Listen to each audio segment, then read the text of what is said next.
Hello दोस्तों, कैसे हैं आप सब? आई होप बहुत अच्छे होंगे। मैं भी बहुत अच्छी हूँ और अभी मैंने हेयर वॉश किया है। मैं अभी आ गई हूँ यहाँ पे बैठ के आप लोगों से बातें करने के लिए। और सारा सब जो घर का रूटीन वाला वर्क होता है वो हो चुका है और अभी मैं फ्री हूँ। तो गर्मियाँ बहुत चल रही हैं ना, तो दिन में 2-3 बार नहाना हो ही जाता है, खाना बनाने से पहले, खाना बनाने के बाद और व्हाटएवर। चलिए ठीक है, मैं आज की बात स्टार्ट करती हूँ। जो थंबनेल देख कर के आप लोग आए हैं कि मैंने 1 महीने में 5 केजी वेट कैसे लूज़ किया, और वो भी बिना किसी एक्सरसाइज के और बिना किसी स्पेशल डाइट के। तो उसकी मैं बात करती हूँ आप लोगों से कि सबसे पहले तो वेट पुट कैसे हो गया इतना ज़्यादा। 70 केजी था मेरा, तो 70 केजी कैसे हो गया पहले उसकी बात करते हैं, ठीक है। इसलिए डिलीवरी के बाद बहुत नहीं, बहुत वेट गेन हो जाता है, महिलाओं का स्पेशली हो ही जाता है, कुछ खान पान की वजह से, कुछ हार्मोनल चेंजेस की वजह से और कुछ और बाकी अदर रीजंस की वजह से हो जाता है। तो मेरा तो डिलीवरी के बाद मेरा थोड़ा सा वेट गेन हुआ, तो उसको एज़ यूज़ुअल मैंने ऐसे ही नॉर्मल लिया कि हो जाता है, चलो कोई नहीं फिर भी। और मैं यहाँ पे बता दूँ कि जो हम लोगों का ईटिंग हैबिट है वो बिल्कुल भी, मैं बहुत ज़्यादा मतलब हेल्दी डाइट के ऊपर मतलब वो करती हूँ, फोकस करती हूँ। घर का खाना ही मैं प्रेफर करती हूँ, खुद भी खाना, बच्चों को भी खिलाना और हस्बैंड को भी खिलाना। हाँ, वो बात अलग है कि मैं जब भी बाहर जाती हूँ तो बाहर का खाना ही अवेलेबल होता है, तो वहाँ पे तो अगर आप दाल भी लेंगे तो वो दाल फ्राई बहुत ज़्यादा तेल डाल करके उसको टेस्ट इंक्रीज़ करने के लिए कैसे कैसे वो करके देंगे, तो फिर वो तो हेल्दी तो नहीं होता है। और अगर आप पिज़्ज़ा बर्गर खा रहे हैं, कुछ और खा रहे हैं, तब तो भूल ही जाइए। तो ये चीज़ है। और जो घर में जो मैं घर का खाना कुक करती हूँ उसमें भी मैं हेल्दी वाले फैक्टर्स बहुत ज़्यादा इन्वॉल्व करती हूँ, जैसे कि ज़्यादा तेल नहीं होना चाहिए, ज़्यादा मसाला नहीं होना चाहिए, और मौसम के अकॉर्डिंग, जैसे कि आजकल बहुत गर्मियाँ चल रही हैं तो ज़्यादा गर्म मसाले वाला और ये सब चीज़ों वाला मैं खाना बनाना कम पसंद करती हूँ। और वो तो आप मेरे व्लॉग्स जैसे जैसे देखेंगे, शेयर करती हूँ मैं अपनी हर एक चीज़, तो आप उसमें देखेंगे और मुझसे जुड़े रहेंगे तो आपको पता चलता रहेगा कि और फिर मैं टेस्टी भी बनाती हूँ। ऐसा नहीं है कि मसाले नहीं डालती हूँ, तेल कम डालती हूँ और कुछ ऐसा, तो वो टेस्टी नहीं रहता, वो टेस्टी भी रहता है। इनफैक्ट करेला तक मेरी बेटी खाती है, लौकी भी मेरी बेटी खाती है, अभी वो 6 साल की है, सब कुछ खाती है। तो मैं वो बच्चों को कैसे खिलाना है या हस्बैंड को कैसे खिलाना है, या अगर मेरे यहाँ कोई गेस्ट आया है तो उसको भी मैं सर्व करती हूँ, तो सबको पसंद आता है। ऐसा नहीं है कि कम मसाले के बिना अच्छा खाना नहीं बनता, कम तेल के बिना अच्छा खाना नहीं बनता। अब तो विदाउट ऑयल भी, चलो बात से थोड़ा इधर उधर हो जा रही हूँ, पॉइंट पे आती हूँ वेट की। हाँ, तो सॉरी, डिलीवरी के बाद जो मेरा वेट पुट हो गया था तो मैंने उसको ऐसे हल्के में लिया, और फिर मैं बच्चे की केयर में इतना ज़्यादा बिजी हो गई कि मैं अपने ऊपर ध्यान ही नहीं दे पाती थी। मुझे जो भी मिलता था वो मैं मतलब खा लेती थी, क्योंकि मैं अकेले ही उसकी टेक केयर कर रही थी, मेरे साथ में कोई भी नहीं था। घर मैनेज करने के लिए, बच्चे मैनेज करने के लिए मेरे हस्बैंड ऑफिस चले जाते थे और मुझे बहुत सारी चीज़ें अकेले मैनेज करनी पड़ती थी। तो हेल्दी ऑप्शन के लिए मेरे पास कि मैं जाके अपने लिए कुछ हेल्दी कुक करूँ, या वो एक अलग स्टोरी है। वो एक मेरा बहुत ही ज़्यादा ऐसा क्रूशियल टाइम था कि वो भी मैं कभी शेयर करूँगी आप लोगों के साथ में।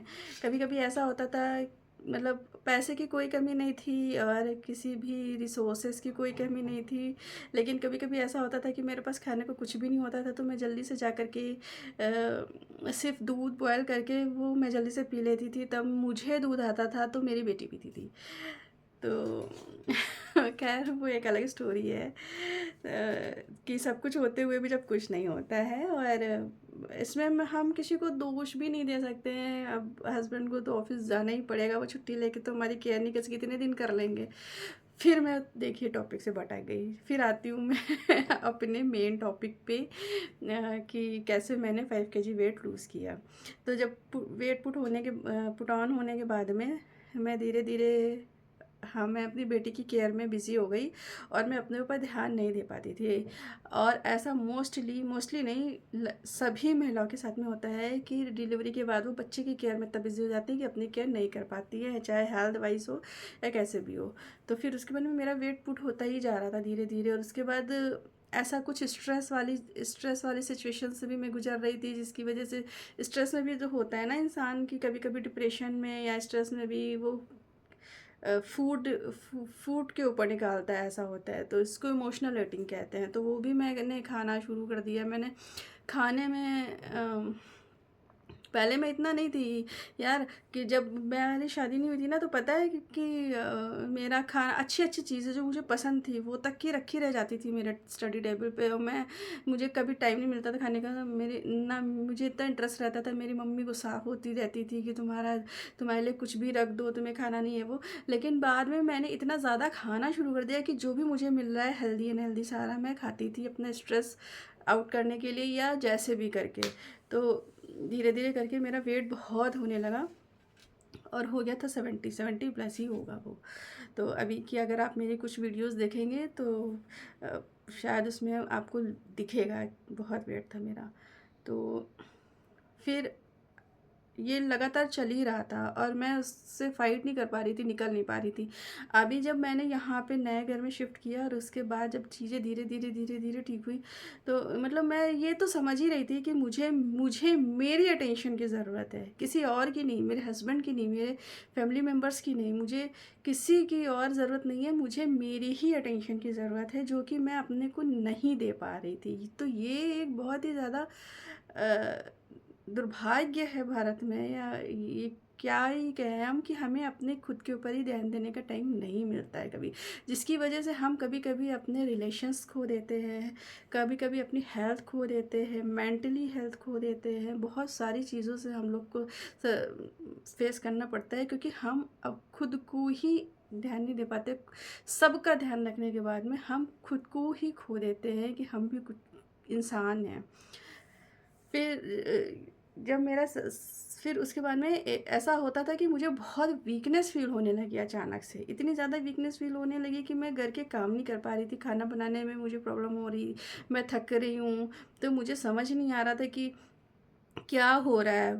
अब वेट लूज़ करने की भी बात करूँ तो मैं जैसे ऐसे यूट्यूब पे दिखाते हैं ना, जीरा पानी पीजिए, धनिया पानी पीजिए, ये कीजिए, वो भी मैंने एक बार किया। तो मैं यहाँ पे आप लोग को बताना चाहती हूँ कि कोई भी वीडियो देखे ऐसे ही कोई ऐसे मत फॉलो कीजिए। हाँ ठीक है, आयुर्वेदिक होता है, पता नहीं, मैंने तो आयुर्वेद पढ़ा नहीं है, बट उसमें अगर कहते हैं कि ये आयुर्वेदिक फार्मूला है तो लोग ब्लाइंडली उसको फॉलो करना स्टार्ट कर देते हैं। लेकिन मेरा जो एक्सपीरियंस है वो मैं बताना चाहती हूँ। ऐसा ज़रूरी नहीं है कि सबके साथ में होता हो, लेकिन जब मैंने अपना वेट लॉस करने के लिए जीरा पानी पीना स्टार्ट किया ना, तो वो मुझे और ज़्यादा उसका हार्म हुआ। उसका हार्म ये हुआ कि मेरे पीरियड्स जो है ना, वो बहुत जल्दी जल्दी होने लगे। मतलब जो 28 डेज़ का एक साइकिल होता था ना, वो 20 से लेकर के 15 डेज़ तक पे आ गया। तो मुझे हालांकि मेरा वेट लूज़ हो रहा था, जीरा पानी पीने से मेरा वेट लूज़ हो रहा था, लेकिन उसका मेरे पे अच्छा, ये एक बात और है कि जो भी ट्रीटमेंट्स होते हैं वो हर एक की बॉडी पे अलग अलग तरह से असर करते हैं। जो जहाँ पे आप रहते हैं, जोग्राफिकल इन्वायरमेंट होता है, और सारी चीज़ें, बहुत सारी चीज़ें मैटर करती हैं। बहुत से लोगों को नुकसान नहीं करता होगा, लेकिन किसी को कर भी सकता है, और इसलिए ब्लाइंडली फॉलो नहीं करना है। तो मैंने ये किया, तो इससे मेरा ये एक तो लॉस हो गया। तो ऑब्वियसली हार्मोनल डिसबैलेंस वाला सीन हो गया। तो अभी मैं आती हूँ, हो सकता है टॉपिक पे आती हूँ कि वेट लूज़ वाली बात में, कि 1 महीने में फिर अचानक से कम कैसे हो गया। तो फिर मैं कभी कभी धनिया पानी पीती थी, उससे तो मुझे फ़िलहाल कोई अच्छा, हर एक की बॉडी का टाइप भी अलग अलग होता है। कोई कफ पित्त, और आयुर्वेद में क्या होता है, कफ पित्त और एक चीज़ और होती है। 3 चीज़ों का एक बेस हो।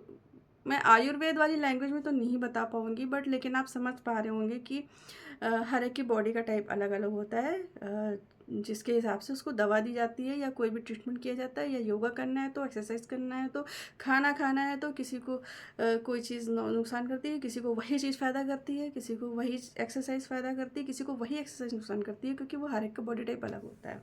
कौन कैसे लेता है उसको, इस पर डिपेंड करता है। फिर इसके बाद में मुझे इतनी ज़्यादा वीकनेस लग रही थी, इतनी ज़्यादा वीकनेस लग रही थी कि मेरे पास मतलब एकदम मेरे पास अब कोई ऑप्शन ही नहीं था, कि मुझे अब तो अपने लिए कुछ ना कुछ करना ही है, अदरवाइज़ मैं तो फिर बिल्कुल या तो एडमिट हो जाऊँगी, मुझे ग्लूकोज चढ़ाना पड़ेगा, या फिर मुझे समझ भी नहीं आता कि मुझे क्या करना है। पता नहीं कैसे वीडियोस देखते देखते मैं ये वेट लॉस वाले वीडियोस देखती थी, और पता नहीं कैसे वीडियोस देखते देखते कि मेरे मेरे आंखों के सामने एक वीडियो आया कि मैंने ना टाइप किया था आलस, थकान, चिड़चिड़ापन, गुस्सा, जो जो चीज़ें थी मेरे अंदर उस टाइम पे वो मैंने सारा डाल के गूगल किया था। तो उसमें लिख के आया है कि कई सारे वीडियोस थे अलग अलग कि आपको ये हो सकता है, ये हो सकता है, ये हो सकता है, साइकियाट्रिस्ट के पास जाइए, चाहिए। बट एक वीडियो आया जिसमें लिखा हुआ था कि थायराइड की प्रॉब्लम हो सकती है आपको। तो आप वेट लूज़ अगर करना चाहते हैं तो महिलाओं के लिए बहुत ज़रूरी है कि वेट लूज़ करने से पहले अपना एक बार थायराइड टेस्ट ज़रूर करवा लें, क्योंकि ये थायराइड आजकल इन प्रेजेंट सिनेरियो ऐसी बीमारी है कि मोस्टली लेडीज़ को हो ही जाती है। पता नहीं हमारा आज का खान पान ऐसा है या हम लोग को स्ट्रेस लेवल की वजह से या किस वजह से, और प्रेगनेंसी में तो होती ही होती है, 100% मुझे ऐसा लगता है होती है। तो प्रेगनेंसी के बाद में ही ये सारी चीज़ें मेरे साथ में स्टार्ट हुई थी। तो फिर मैंने सोचा कि मुझे एक बार थायराइड टेस्ट करवाना चाहिए, उसके बाद में वेट लूज़ करना है। मेरे हस्बैंड कहते थे कि वॉक पे जाओ, मेरी बॉडी में इतनी एनर्जी ही नहीं थी कि मैं वॉक करने जाऊँ। मैं थोड़ा सा घर का काम में मतलब सिर्फ जैसे तैसे करके मैं खाना बनाती थी, और उसके बाद मेरा हटे मन करता था कि मैं सो जाऊँ, मैं लेट जाऊँ। मेरे हस्बैंड कहते थे एक्सरसाइज करो, मैं कैसे एक्सरसाइज करूँ, मेरा पूरा बॉडी पेन एवरी टाइम होता रह रहा है, और मैं बिल्कुल भी मेरे अंदर एनर्जी नहीं रह रही है। छत पे कपड़े अगर हैं तो मैं छत पे कपड़े उतारने के लिए नहीं जा रही हूँ, डालने के लिए नहीं जा रही हूँ, पूरा एनर्जी लेवल बिल्कुल डाउन हो गया है। फिर वो वीडियो देखने के बाद मैंने सोचा कि थायराइड तो टेस्ट करवाना ही चाहिए, क्योंकि वो तो एक आम चीज़ है आजकल, सबको हो जा रही है, और उसमें भी ये सारी चीज़ें होती हैं, तो चलो एक बार करवा लेते, क्या ही जा रहा है। तो मैंने थायराइड टेस्ट करवाया तो मेरा थायराइड आया, TSH मैंने करवाया था। 3 तरह के थायराइड होते हैं, आप चाहे तो तीनों करवा सकते हैं या फिर आप एक भी करवा सकते हैं। मोस्ट ज़्यादातर TSH ही इम्बैलेंस होता है। मेरा तो TSH ही इम्बैलेंस हुआ था प्रेगनेंसी के टाइम पे। तो मुझे लगा कि मुझे TSH, क्योंकि उस प्रेगनेंसी के टाइम पे भी मेरा वेट बहुत ज़्यादा हो गया था, मेरी मतलब ब्लोटिंग हो गई थी, बॉडी बहुत हैवी हो गई थी। तो मैंने TSH टेस्ट करवाया, और वो मेरा एकदम जो मेरा शक था वो बिल्कुल सच निकला। मेरा TSH निकला 12.68, जो कि बहुत ज़्यादा था। वो इतना ज़्यादा था कि जब मुझे रिपोर्ट मिली, तो उन्होंने, भैया ने बोला कि कैसे चलती हैं आप। इससे भी ज़्यादा होता होगा लोगों का, अगर तो मुझे नहीं पता है, लेकिन ये 12.68 बहुत ज़्यादा होता है। तो फिर मैंने इमिडिएटली जा कर के, और यहाँ पे मैंने एक और डिसीज़न लिया कि भले ही मैं धीरे धीरे ठीक हूँ, लेकिन मैं होम्योपैथिक की दवा लूँगी। मैं एलोपैथिक में नहीं जाऊँगी, मैं आयुर्वेदिक में भी नहीं जाऊँगी, मैं होम्योपैथिक में जाऊँगी, मैं होम्योपैथिक की दवा लूँगी। तो जो मेरे डॉक्टर हैं, जैसे कि मेरी बेटी को भी जो ये सीज़नल वाला, अभी जैसे बारिश आने वाली है तो थोड़ा बहुत सर्दी जुकाम फीवर हो गया, हल्का फुल्का हेडेक हो गया, पेट दर्द हो गया, बच्चों को नॉर्मली हो जाती हैं चीज़ें, या खुद को भी वायरल हो गया, इन्फेक्शन हो गया, किसी चीज़ से कुछ हो गया, तो मैं जा कर के जो हमारे डॉक्टर है होम्योपैथिक के, जो फैमिली डॉक्टर, उससे जाके मैं दवा ले लेती हूँ, और 2-3 दिन में मैं ठीक हो जाती हूँ। मैं बहुत ज़्यादा एलोपैथ की तरफ नहीं जाना पसंद करती हूँ, जब तक कि कंपलसरी ना हो। ठीक है, अब से ऑपरेट हुआ मेरा ग्लैंड का या किसी चीज़ का, तो उसमें तो करना ही पड़ेगा, मजबूरी है। बट नॉर्मली मैं ये पसंद करती हूँ कि होम्योपैथिक से ठीक चीज़ें ठीक हो जाएँ तो ज़्यादा बेटर है। मैंने जाके उनको अपनी रिपोर्ट दी। मैंने कहा मुझे शक था कि मुझे थायराइड हो रहा है, और ये देखिए मैंने टेस्ट कराया, सच में ऐसा हो गया। तो वो हंसने लगे, और फिर उन्होंने मुझे दवा दे दी, मेडिसिन दे दी। वो मेडिसिन भी मैं चाहूँ तो दिखा सकती हूँ, लेकिन मैं नहीं दिखाऊंगी, क्योंकि वो मेडिसिन भी हर एक की बॉडी टाइप के लिए अलग है। ऐसा नहीं कि मेरा TSH बढ़ा था, उन्होंने जो मेडिसिन मुझे दी वो मैं यहाँ पे बता दूँ, फिर आप भी लेने लगो, आप भी सही हो जाओगे। नहीं, ऐसा नहीं है, आपको अपने डॉक्टर से कंसल्ट करके ही दवा लेनी पड़ेगी। फिर हाँ, सबसे मज़ेदार बात यहाँ पे ये थी कि थायराइड में जैसे राइस खाना मना है, होता है, फैट वाली चीज़ें, डेयरी प्रोडक्ट्स वगैरह कुछ मना होते हैं, राइस तो मना ही होता है। फिर मैंने अपने डॉक्टर से पूछा कि डॉक्टर मुझे क्या क्या नहीं खाना है। डॉक्टर ने कुछ नहीं, बड़े बहुत बहुत मतलब इत्मीनान से, कुछ नहीं, 2-3 महीने तक, ये 3 महीने का कोर्स करो, ठीक हो जाएगा, कुछ दिक्कत नहीं। जबकि इतना हाई था मेरा TSH। उसके बाद में तो मुझे खुशी भी हुई, ताज्जुब भी हुआ है कि मुझे कुछ मतलब कुछ भी परहेज़ नहीं करना है, तो मुझे खाना ही खाना है। और उसके बाद में फिर मैं आ गई, और मैंने दवा लेना स्टार्ट किया। जो मेरी बॉडी का एनर्जी लेवल बिल्कुल ज़ीरो था, मैं सच कह रही हूँ, बिल्कुल ज़ीरो था। मतलब साँस फूलना, घर के काम करना, घर में चलना, एक कमरे से दूसरे कमरे में कोई सामान लेने जाना होता तो मैं सोचती थी कि कोई और लाके मुझे दे दे। खाना बनाना तो सिर्फ़ मेरे लिए बहुत ही बड़ा टफ़ टास्क था। मैं इतना चिड़चिड़ा जाती थी कि मुझे खाना बनाना है और बॉटल में पानी भर के फ्रिज में लगाना है। मैं चिड़चिड़ी हो चुकी थी क्योंकि मैं मुझसे काम नहीं हो रहे थे। तो उसके बाद में फिर मैंने मेडिसिन लेना स्टार्ट किया, कंटिन्यू मेडिसिन। कोई भी तरह का डाइट फॉलो करने के लिए या परहेज करने के लिए डॉक्टर ने बोला नहीं था, तो मुझे जो अच्छा लग रहा था मैं खा रही थी। इमोशनल ईटिंग भी कर रही थी क्योंकि मैं उस समय स्ट्रेस में थी। और कुछ भी तो, और एक्सरसाइज तो मुझसे हो ही नहीं रहा था क्योंकि मेरा एनर्जी लेवल बिल्कुल उस समय ज़ीरो था। तो मैं सिर्फ उनकी दवा ले रही थी, जो कि होम्योपैथी की दवा थी, जो 20-20 ड्रॉप्स वाटर में डाल करके मुझे सुबह शाम लेना था। 3 तरह की थी, वो मुझे सुबह शाम लेना था, खाना खाने के आधे घंटे से पहले या आधे घंटे के बाद में। तो मैंने आधे घंटे से के बाद में लेना, मतलब मैंने सोचा कि खाना खाने के बाद आधे घंटे बाद मैं लूँगी, तो मैंने वो लेना स्टार्ट किया। और 1 महीने में, सिर्फ 1 महीने में मेरा 5 केजी वेट लूज़ हुआ बिना कुछ किए। तो मैं ये वीडियो इसलिए बना रही हूँ ना कि जिसमें कि जो लोग बहुत वेट लूज़ करना चाहते हैं, होता नहीं है, डाइटिंग करते हैं, एक्सरसाइज करते हैं, और ये वाला जो यूट्यूब पे जो ये खाइए, हनी जीरा खाइए, ये खाइए, या ये वाला तो आप प्लीज़ बिल्कुल भी मत कीजिए, मैं ये कहूँगी। जिन लोगों को फ़ायदा होता है तो बहुत अच्छी बात है, भगवान करे कोई नुकसान ना हो किसी को, मैं प्रेयर करती हूँ भगवान जी से। लेकिन मुझे जो मेरा एक्सपीरियंस है कि मुझे फ़ायदा नहीं हुआ, तो इसलिए मैं वो भी शेयर करना भाई मेरी ड्यूटी है ना, कि मुझे नहीं कोई ऐसा हार्मफुल चीज़ नहीं थी, जीरा था। आप लोग डेली खाने में खाते हैं, बट मैं जैसे ले रही थी मुझे हाँ नुकसान कर गया। आपको भी कर सकता है या नहीं भी कर सकता है। फिर 1 मंथ में जब मेरा ऐसा एनर्जी लेवल आया कि मैं हाँ नॉर्मली मैं चलने फिरने लगी, मैं जैसे घर के काम करती थी करने लगी, मेरा थोड़ा एनर्जी लेवल अप हुआ। और अब मुझे बिल्कुल थकान नहीं रह रही है, हर समय सोना सोना नहीं आ रहा है, नींद नहीं आ रही है। मतलब नींद तो अपने टाइम पे आना ठीक है ना, हर समय आते रहना तो फिर एक बीमारी हो गई ना। तो वैसा नहीं हो रहा है। तो फिर जब ऐसा कुछ करके मुझे कुछ अच्छा लगा कि हाँ अब मैं और भी कुछ कर सकती हूँ, तब मैंने योगा ज्वाइन किया। योगा मैंने वेट लॉस के लिए ज्वाइन नहीं किया, योगा तो मैं बहुत टाइम से ज्वाइन करना चाहती थी कि मुझे योगा सीखना था। मैंने पहले भी आप लोग को बताया कि मुझे योगा सीखना था, मुझे उसके साथ में और क्या क्या चीज़ें फॉलो होती हैं वो मुझे ये सीखना था कि पीरियड टाइम पे करना है कि नहीं करना है, अगर करना है तो कितना करना है, नहीं करना है तो कितने दिन तक नहीं करना है, उसके कितनी देर बाद खाना है, कितनी देर पहले नहीं खाना है, क्या खाना है, उसके पहले नहाना है या उसके बाद में नहाना है। बहुत सारी क्वेश्चन थे मेरे माइंड में, मुझे वो सारी चीज़ें सीखनी थी। और बेसिकली मुझे योगा सीखना था क्योंकि योगा के कुछ पोजेस ऐसे होते हैं जो अंडर इंस्ट्रक्शन ही करने चाहिए, सीख कर ही करने चाहिए। तो मुझे वो तो मेरा बहुत दिनों से मन था। और अब जब मैं बिल्कुल एक्टिव हो गई थी, तब फिर मैंने जाके योगा क्लासेस ज्वाइन की। और अंडर मेडिसिन चल रही है वो मेरी। मैंने वहाँ पे भी जाके अपना बता दिया है, वहाँ पे था कि आपको कुछ नहीं खा के आना है, बट मैंने उन्हें बताया कि मैं दवा खा के आऊँगी, मैं ब्रेकफास्ट करके आऊँगी, आपको क्या करवाना है फिर उसके बाद आप वो समझो। मैं इतनी देर भूखी नहीं रह सकती क्योंकि मुझे इतिहास में मुझे भूख लगती रहती है। मैं अपना पूरा खाना खा लेती हूँ, दाल चावल रोटी सब्जी सब कुछ कुछ भी, उसके बाद फिर से मुझे भूख लग जाती है। मैं इतनी मैं सुबह 5 बजे उठती हूँ, फिर मैं यहाँ आऊँगी, घर का जो प्रीवियस थोड़ा सा मॉर्निंग वाले सोल वर्क होते वो मैं करके आऊँगी, फिर मैं यहाँ योगा करूँगी, फिर मैं घर जाऊँगी, उसके बाद फिर मैं इतनी देर मैं भूखे नहीं रह सकती। तो उन्होंने फिर मुझसे बोला कि हाँ ठीक है, अगर ऐसी प्रॉब्लम है तो फिर उसका मुझे उन्होंने सॉल्यूशन दिया और उसके बाद साथ साथ में योगा कराया।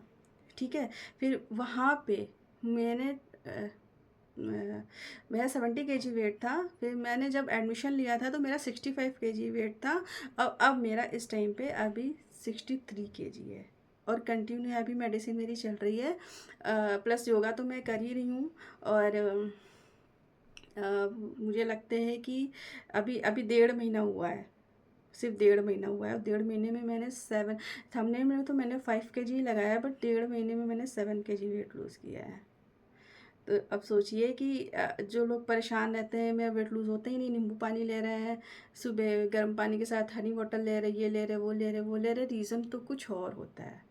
तो बेसिकली मैं ये मैंने अपनी स्टोरी इसलिए शेयर की कि अगर आप महिला हैं और अगर आप अपना वेट लूज़ करना चाहती, हो नहीं रहा है, तो अब खाना पीना छोड़ देने से अच्छा है, बिना मतलब कोई भी चीज़ फॉलो कर लेने से अच्छा है कि आप पहले एक बार अपना थायराइड का टेस्ट करवा लें, या कोई और आप अपनी बॉडी को सबसे अच्छे से समझते हैं, और कोई इतना अच्छे से नहीं समझता जितना आप अच्छे से समझते हैं। तो अगर आपको कोई भी चीज़ ऐसी लग रही है कि जिसकी वजह से आपका वेट गेन हुआ है, स्ट्रेस की वजह से, इमोशनल ईटिंग की वजह से, डिप्रेशन की वजह से, तो पहले आप उसका एक फर्स्ट एड ट्रीटमेंट ले लें। उसके बाद आप योगा करें या ना करें, डजेंट मैटर। उसके बाद आप जब चीज़ें नॉर्मल हो जाएं तो फिर आप उस चीज़ को, फिर आप एटलीस्ट समझ सकते हैं कि वेट लूज़ करने के लिए अगर आप फिर जो भी एफर्ट करेंगे वो काम करेगा। अदरवाइज़ तो रीज़न तो कुछ और है, हम जिम चले जा रहे हैं, रीज़न तो कुछ और है, हमने खाना छोड़ दिया, रीज़न तो कुछ और है, हम ये वाटर वो दुनिया की झमेले कर दे रहे हैं। उससे होना कुछ नहीं है, आप और बीमार पड़ जाएंगे। और रादर देन जिम ज्वाइन करने के, आप योगा करें, योगा ज्वाइन करें, वो ज़्यादा बेस्ट है, वो ज़्यादा बेटर रिजल्ट देता है, और उससे आप लाइफ टाइम हेल्दी रहते हैं। जिम में आपको सप्लीमेंट्स भी देते हैं, देते तो हैं ही हैं, अगर नहीं देते होंगे तो मुझे नहीं पता, लेकिन जब आप जिम छोड़ते हैं तो आप फिर से वहीं पे वापस आ जाते हैं। और आप योगा अगर छोड़ेंगे ना तो फिर से आप वहीं से वापस नहीं आएंगे, फिर आप घर पे प्रैक्टिस करते रहिए। अब मुझे नहीं पता कि मैं अपनी बात कितनी अच्छे से आपके सामने रख पाई हूँ। अब जब नीचे कमेंट्स आएगा तभी मुझे पता चलेगा कि मैंने क्या क्या गलत बोला, क्या क्या सही बोला। बट ये मैंने कोई क्या बोलते हैं, स्क्रिप्टिंग नहीं की है। जो भी मेरा लाइफ का एक्सपीरियंस है, मैंने एज इट इज़ रियल आपके सामने रख दिया है। अब आप लोग की क्या राय है, आप लोग के क्या विचार हैं, मुझे कमेंट सेक्शन में बताइएगा। और मैंने तो 1.5 महीने में, 1 महीने में 5 kg और 1.5 महीने में 7 kg कम किया है। 1 महीने में बिना कोई एक्सरसाइज, बिना योगा, बिना कोई डाइट। और ये 15 दिन तो अभी मैं फ़िलहाल योगा कर रही हूँ, डाइटिंग अभी भी नहीं कर रही हूँ। हालांकि मुझे योगा स्कूल से, योगा क्लासेस जहाँ पे मैं लेने जाती हूँ वहाँ से मुझे डाइट चार्ट मिला है, बट अभी मैं उसको बहुत अच्छे से फॉलो नहीं कर पा रही हूँ। हाँ, इतना है कि मैंने राइस कम कर दिया है, क्योंकि मुझे राइस पसंद है तो मैं छोड़ नहीं सकती हूँ, तो मैंने कम कर दिया है और कोशिश कर रही हूँ कि छोड़ दूँ। अब वो छूटता है कि नहीं वो तो समय ही बताएगा। मेरे साथ जुड़े रहिए, मेरी लाइफस्टाइल देखते रहिए, मैं आपसे अपनी सारी चीज़ें शेयर करती रहूँगी। और मुझे सब्सक्राइब कर लीजिए, और अगर मेरी बात अच्छी लगी हो, सही लगी हो, गलत लगी हो, जैसी अच्छी लगी हो तो लाइक कर दीजिए, नहीं अच्छी लगी हो डिसलाइक कर दीजिए, और कमेंट करिए। फिर मैं आपसे मिलती हूँ दोबारा किसी वीडियो में, अपनी लाइफ स्टाइल लेकर के, अपनी बातें लेकर के, आपकी बातें सुनने के लिए। और क्या तब तक के लिए बाय बाय।